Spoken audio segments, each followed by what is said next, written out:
Hi, folks. It's Mark Smith with Family Tree Brand Life Coaches.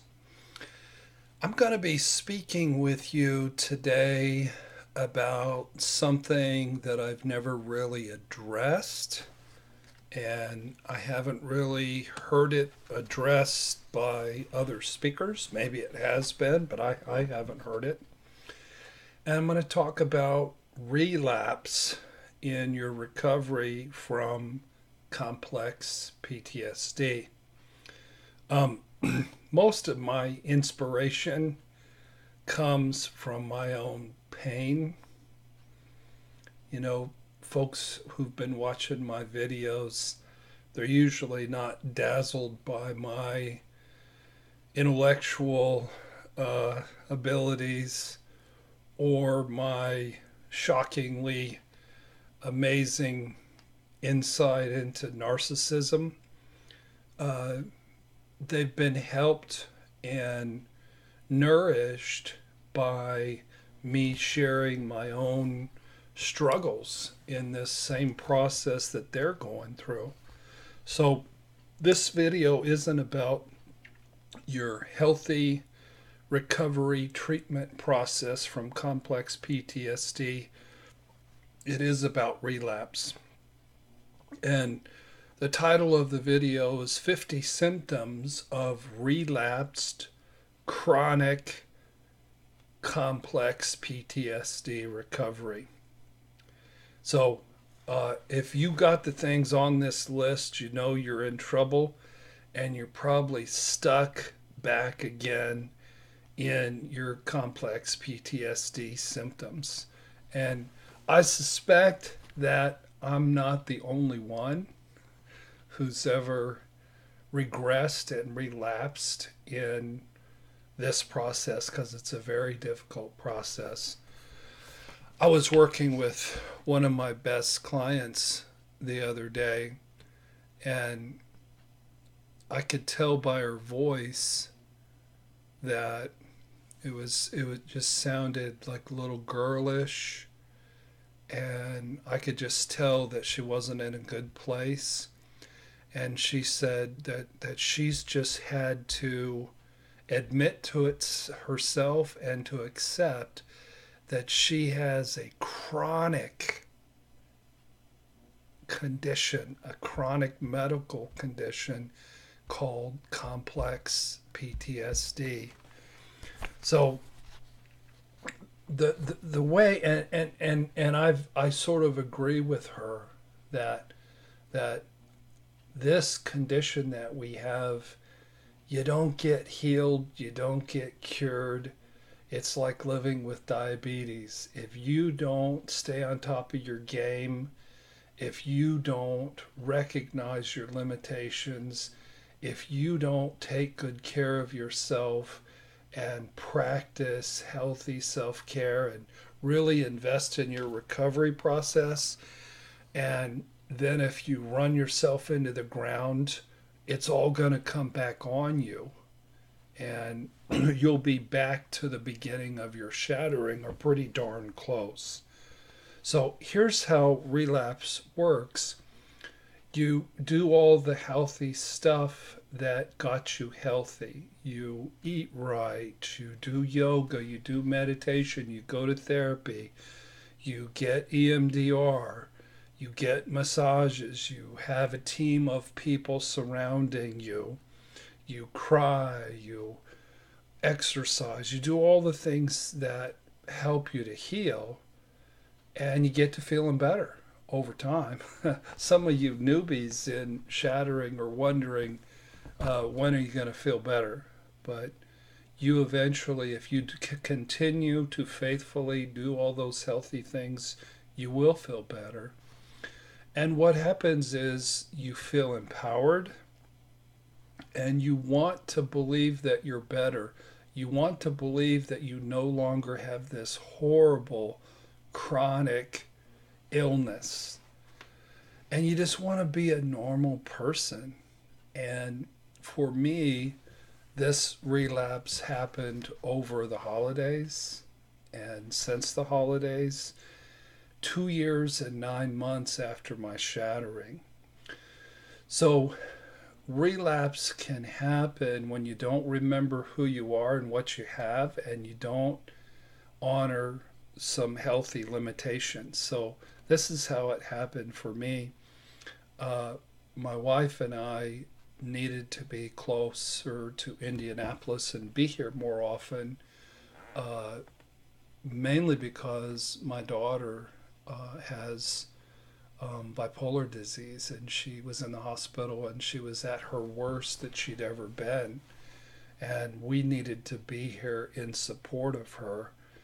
So, and we have a counseling business here. So even though we want to be at the beach all the time and just be doing Skype therapy, we went ahead and bought a condo. And instead of taking good care of ourselves, we drove all night from Myrtle Beach to Indianapolis, and we rented a travel trailer from U-Haul with some stuff that we had brought there that we didn't need, we were bringing back. And you couldn't go over 55 miles an hour, so as we drive, it would go, you get up to 60 and it would go kerthump, kerthump, kerthump, and we'd start weaving all over the road. So it took us 17 hours. We had 2 dogs and 2 cats, and we drove all night and didn't, sleep much. We'd take turns sleeping. But it's funny that we had 2 dogs and 2 cats, because Brenda and I fought like cats and dogs. We had our worst fight ever because we were both relapsing in our self-care. Then we arrive and we move. We had storage space in our office. We moved a bunch of stuff to the condo. 5 days later, we had a Christmas party for family tree. And then 4 days later, we had the Smith family Christmas. And all the while, my daughter was in the hospital, and we were visiting as often as we could. And then we made a commitment to have her live with us. So you do all those things, and if you were shattered and you have a chronic condition of complex PTSD, you're going to relapse. Our condo is right next to St. Luke's United Methodist Church, and that's where Renda and I both did our 12-step work. So when I look out on the balcony, I can almost see the rooms where we did our 12-step work. And I remember going to meetings, and I would say, I'm Mark. And they'd go, hi, Mark. And I'd say, I'm a recovering relationship addict. And I feel like for this video, I'm saying, hi, Mark, and I'm a relapsed chronic complex PTSD recoverer. So here's the 50 symptoms. I'm going to try to run through them as soon as possible so we don't go over too much. The first thing is just having an overconfidence in how much you've healed, and having a misperception of the reality of how much strength and reserves you have. Having a misperception of reality is what got us shattered to begin with. I was in a relationship with a woman for 6.5 years, and I had no idea who she was. I had no idea that people like that even existed. So having a misperception of reality can really cause you a lot of pain and get you into a lot of trouble. So, and that's what gets us narcissistically abused. Narcissists don't have the power to snatch hold of your life. They have the power to engage you because they are like the people who hurt you when you were a child. And because your hunger and your need to reenact your family of origin stuff, you are low-hanging fruit. You are easily snagged. The addiction 12-step people say addiction is cunning, baffling, and powerful. And I would like to say that complex PTSD is also cunning, baffling, and powerful because it's easy to get into denial when you feel better.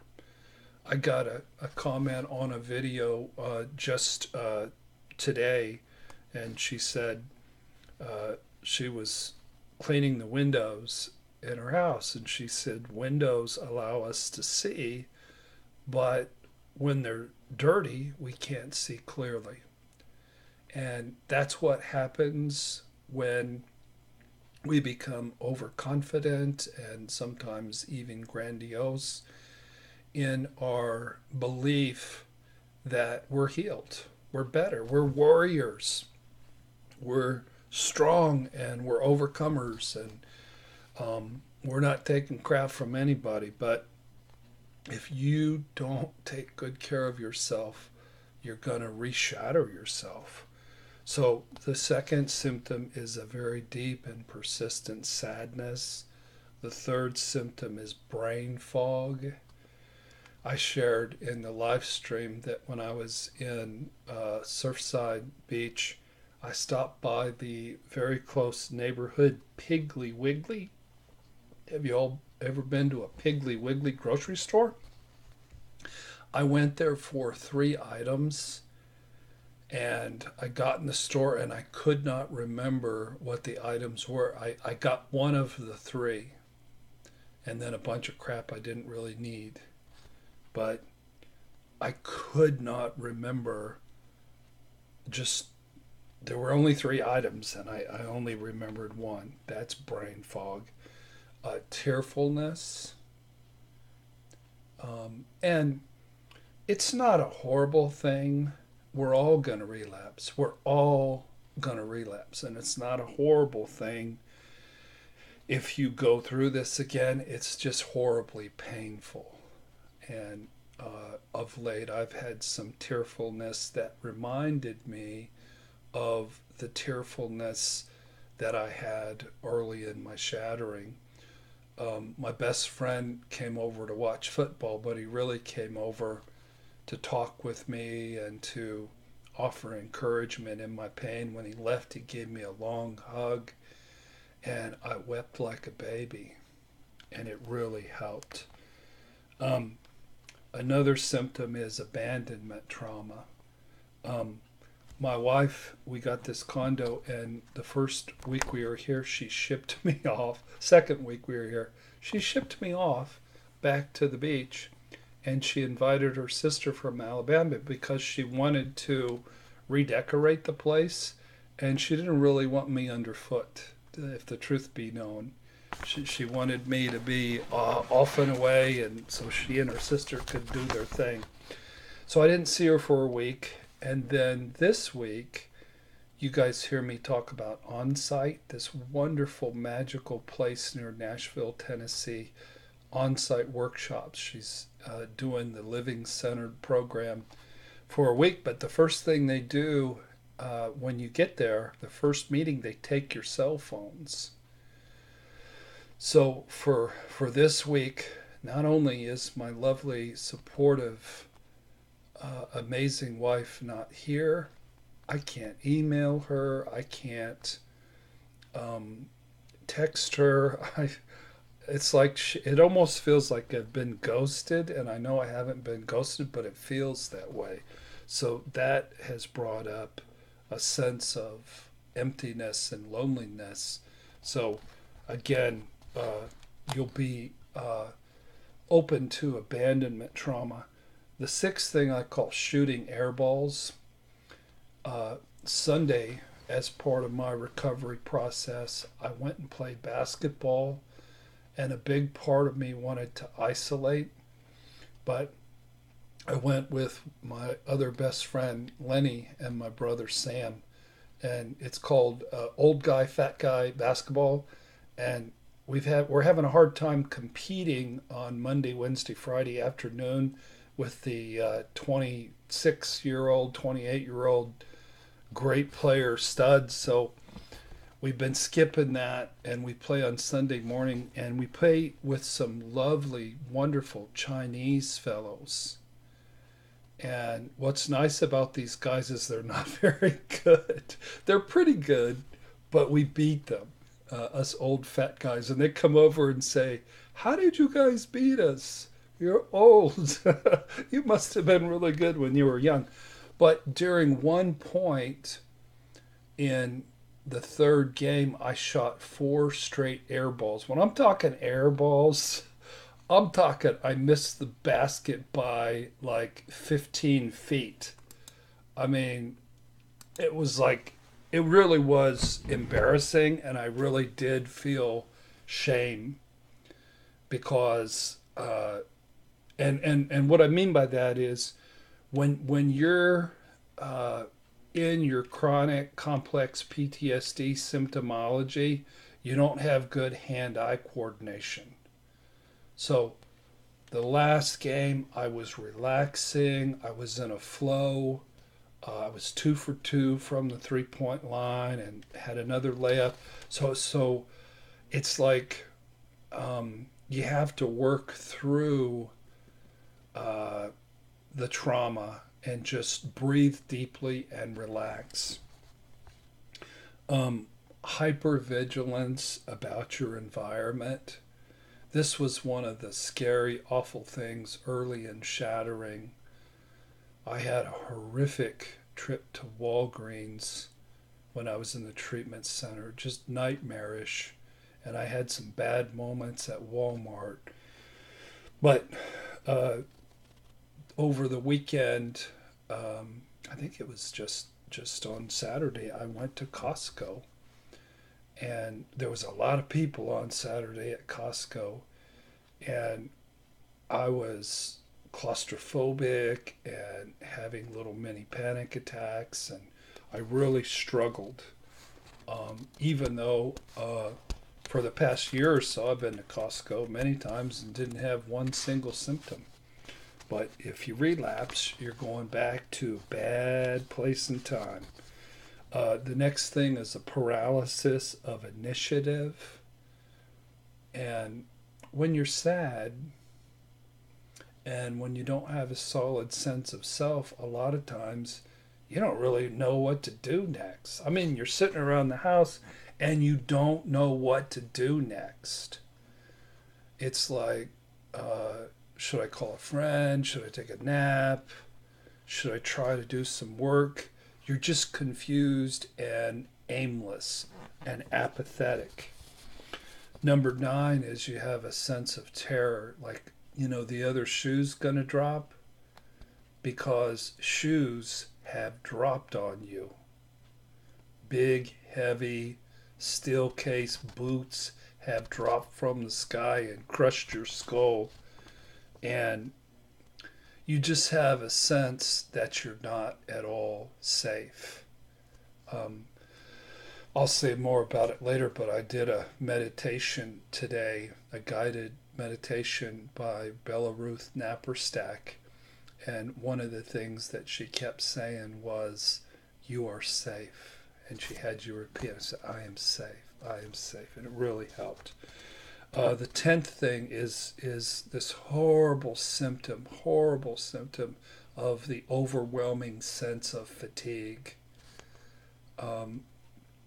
Man, that was one of the hardest ones, and it came back on me this week, where I never fall asleep watching TV, but I've fallen asleep. I don't watch much TV, but I've fallen asleep 4 or 5 times when I just lay down and drift off.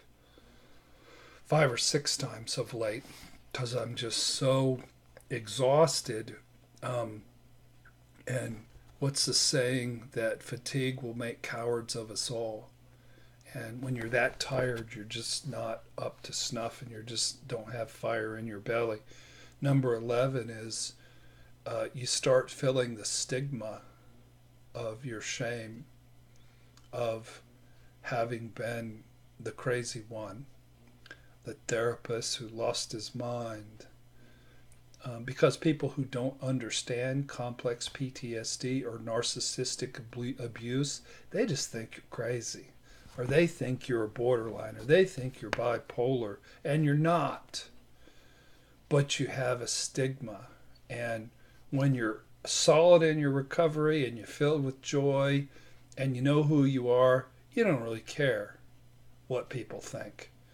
But when you regress and you slip back into your condition, you start feeling the shame of the stigma.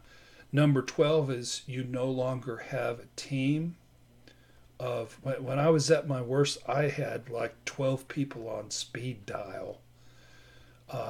At my 1 year anniversary, I invited 25 people over who played key roles in my recovery. We had a party. It's like I had a lot of people involved and a lot of support. But when you get better and you start feeling stronger, you feel like you don't need as big of a support team. So maybe you got a therapist, but maybe you're not going to meetings.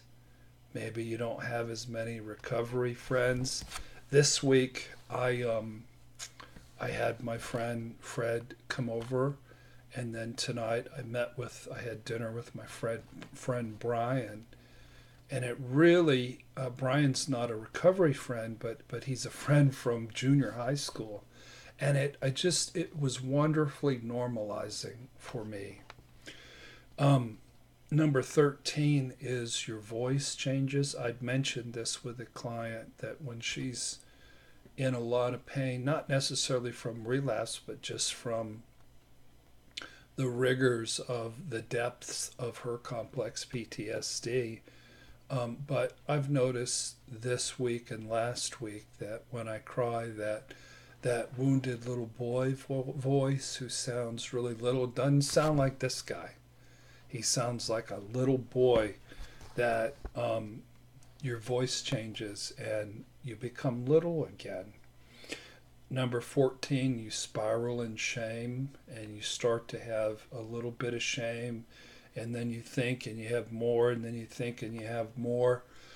Next thing you know, you're almost having a panic attack. Number 15 is addictions. And so from Thanksgiving, when we traveled home and lived in the basement of my brother's house and hung around with my family and were out of our routine, and it was the holidays, my food addiction was resurrected. And I was eating carbohydrates and sugar is death for your brain. It is not good for your body. So I gained probably from Thanksgiving until last week, I probably gained 20 pounds just because I was in so much pain and in so much disarray that you return to your favorite addictions. Now I'm back in a recovery process. No more sugar, no more carbs. I've lost 5 pounds. I'm going to get this thing rolling in the right direction. But the other addiction was an intolerance for chaos. When normal, healthy people move, number one, they pay people to do it. Number two, they get a lot of help. And number three, they take a long time to put their crap away.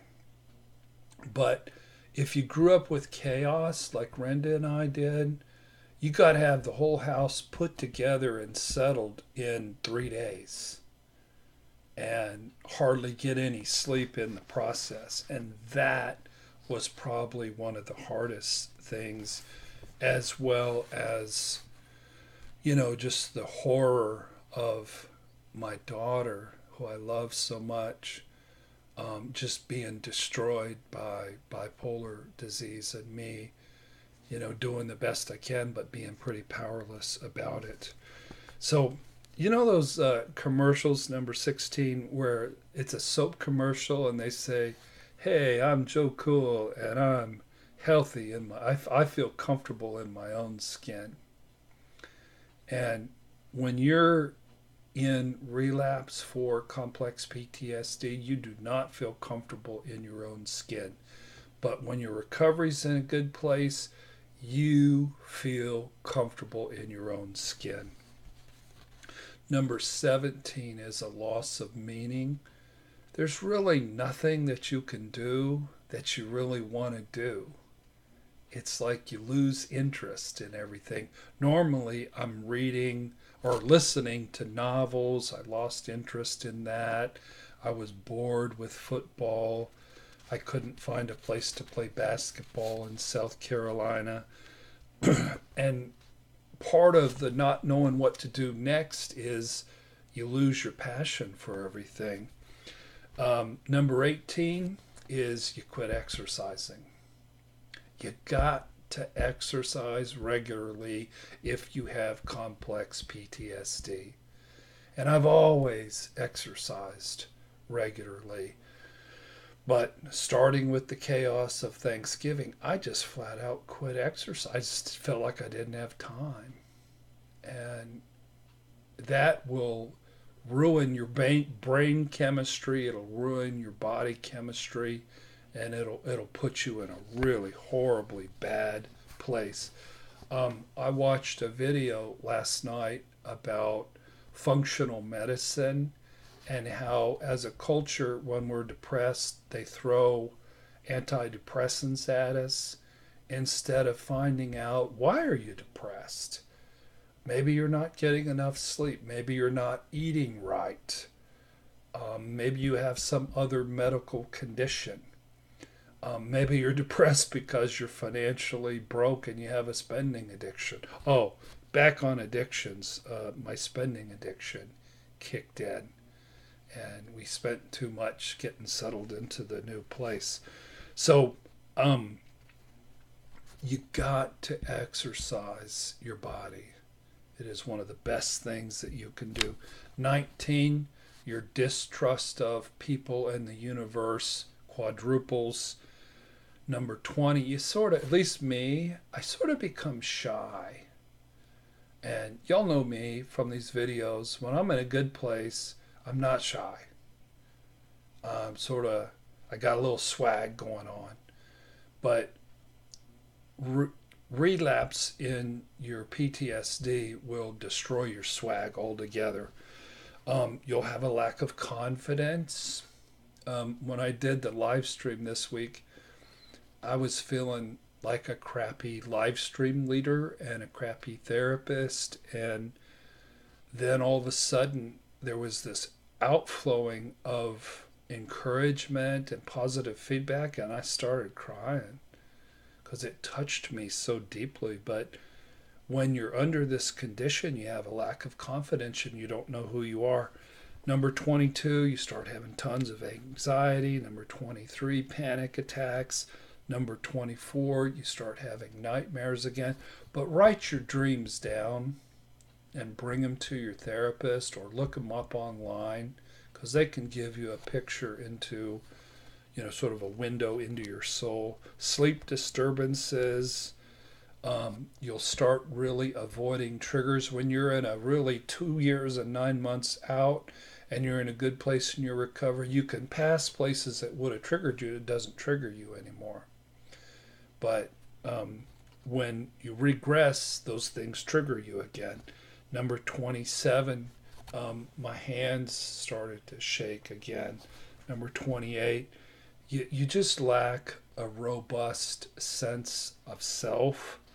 The early injury of prolonged abandonment and interpersonal traumatization from your parents as a child destroys your sense of self, and then you cover it over with defenses, and then you pick people who traumatize you as an adult and you get shattered and you lose your sense of self.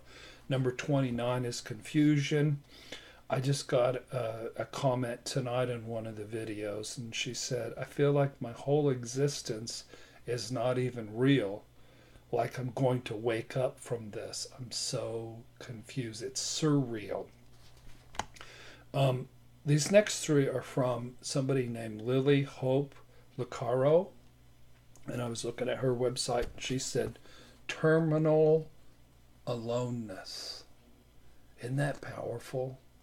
Terminal aloneness.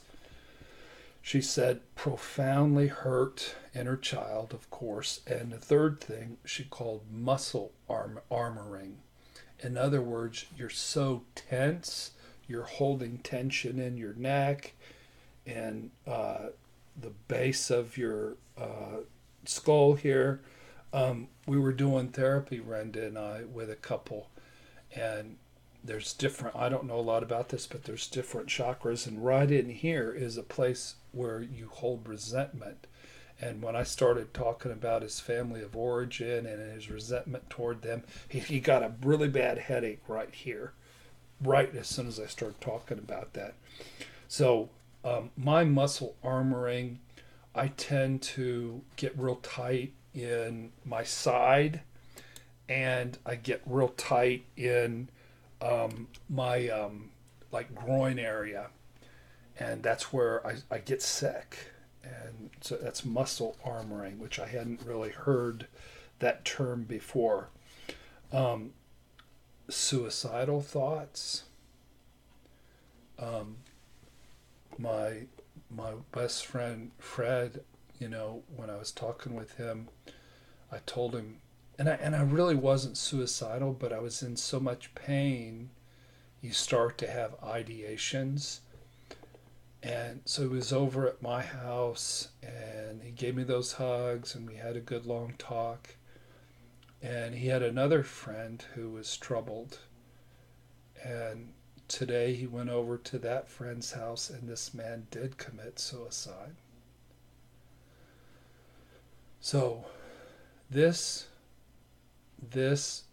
depression, sadness, complex PTSD, it is the most dangerous disease on the planet. It's more dangerous than heart disease, and it's more dangerous and lethal than cancer. And last night it took another life. My poor friend Fred was stuck between, his best friend and one of his best friends. And I'm not saying I would have harmed myself, because I wouldn't have, because I'm busy investing in my recovery, but it sure did help to have those hugs. And he's sure brokenhearted about this suicide, but this will kill you. If you don't maintain your recovery, you're not out of the woods, and it can still kill you. And number 34, explosive anger. Number 35, inhibited anger or codependency. Number 36, not taking time to be alone. So you can't gather yourself, and you're disorganized, and you're uncentered. Number 37, you start to relive traumatic events. Number 38, you have episodes in which you feel detached from your body or dissociative experiences.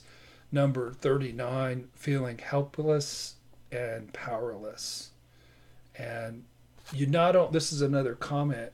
He said, you not only have to deal with all the symptoms of complex PTSD, you also sort of have to clean up the wreckage and the mess, the financial mess, the relationship mess, a divorce, a loss of a job, legal problems that came when your life spun out of control, when you were shattered. Number 40 is that vicious inner critic. Number 41 is an inability to relax. Number 42 is the sense that you're not normal, that you're a freak. You ever have that one? Number 43, you can regress until you start becoming preoccupied again with your relationship with the perpetrator. Number 44, you start being preoccupied with revenge. There's people in some states where you can sue for alienation of affection, which I think it's just really victim mentality, and it's ridiculous. Number 45, isolation. Number 46, you lose a sense of sustaining faith, because that's the distrust, that's the the puppy dog that's hiding under the coffee table because they were beaten when they were little. Number 47, a sense of hopelessness and despair. Number 48, numbness, which I'm told is one of the worst symptoms. Number 49 is somatization. You basically means your traumatic psychological pain is converted into physical pain, like digestive issues, migraines, or other unexplained physical symptoms, high blood pressure, fast beating heart. And number 50 is feeling and perhaps even being sort of disabled because you're not able to function. So I wanted to share that about recovery and just give you some warning signs. I'm really versatile as a therapist and as somebody who shares on these videos because I'm so fucked up in so many ways. I have lots to talk about. But a word about healing and recovery. Of course, no cure exists for complex PTSD, but the symptoms can be effectively managed, just like diabetes, to restore the affected individual to normal functioning. So here's just one quick little tip that can save your life and make a big difference. Turn your home into a healing treatment center / spa. So Sunday morning I played basketball. Today I was off. I got up in the morning and I spent time in the hot tub, which is just a delightful, wonderful healing experience for me. Then I did about a half an hour of guided meditation with Bella Ruth Napperstack that I got from iTunes while I was laying on my massage table. I have this wonderful massage table. So getting a massage and doing meditation at the same time is fabulous. And I cried throughout the whole experience.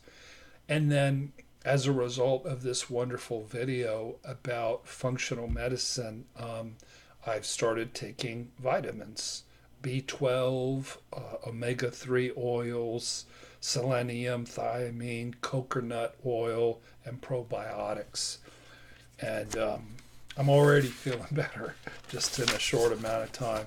So I better end this video. It's gotten pretty long. If you haven't joined our channel, please do that. Remember, there's books on recovery from Narcissistic Abuse Syndrome, on affair recovery, on marriage counseling, on shame and abandonment at familytreecounseling.com. So stay centered, stay humble, have a healthy fear of the chronicness of this scary and diabolical, baffling and cunning and powerful condition called complex PTSD. Thank you for watching today, folks, and God bless you.